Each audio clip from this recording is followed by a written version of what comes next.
Welcome to day 103 of the New Way. I'll read Mark 4:21 through 23. He said to them, "Do you bring in a lamp to put it under a bowl or a bed?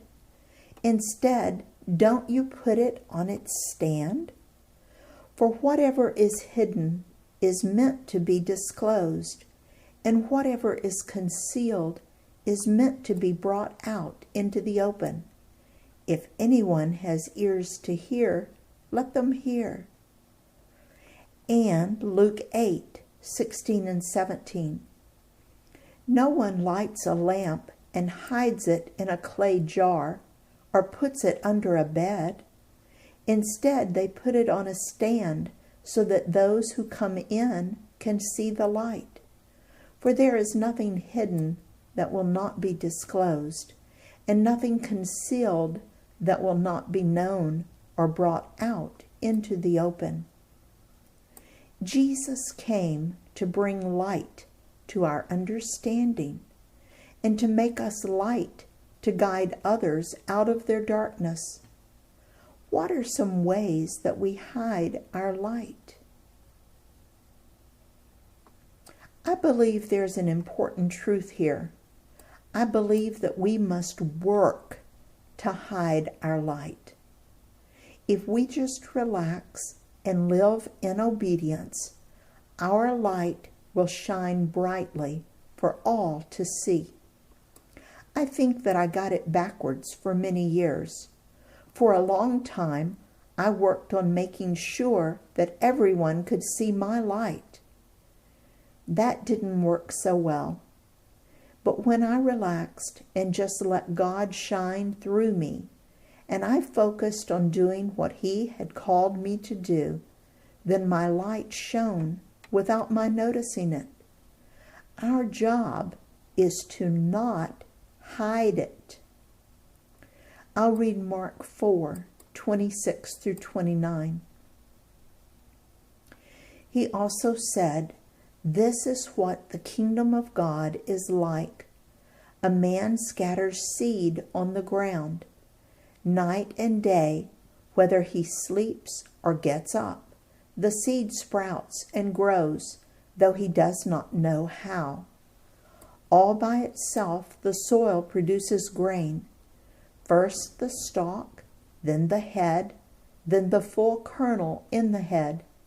As soon as the grain is ripe, he puts the sickle to it, because the harvest has come." This is certainly true of farming. I remember my daddy planting his fields. He did everything he could to make sure the soil was ready for the seed. He plowed the ground around the seed to make it soft for the seed's roots, and he fertilized it with nutrients. But only God could make it sprout and grow and become what it was intended.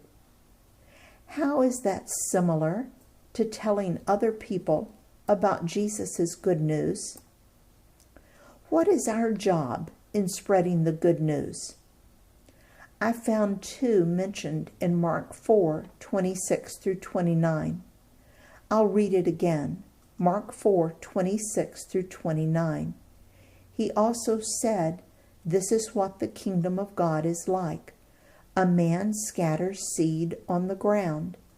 Night and day, whether he sleeps or gets up, the seed sprouts and grows, though he does not know how. All by itself the soil produces grain, first the stalk, then the head, then the full kernel in the head. As soon as the grain is ripe, he puts the sickle to it, because the harvest has come." I found that the farmer must plant the seed or scatter it, and that he must harvest it or put the sickle to it. Now, what is God's job? His job is to take the seed and grow it in people's hearts. It is not my job to fill people's empty cores or to take away their sins. I can't.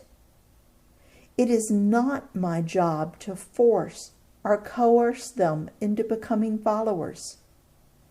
My job is simply to spread the seeds by telling people about Jesus and how he has filled my empty core and taken away my sins. Then my second job is to be available to help them if they decide to invite Jesus into their empty core, the harvest. Then I can celebrate and rejoice with them. What a joy to be part of God's kingdom and to share it with others. In his service, Dale.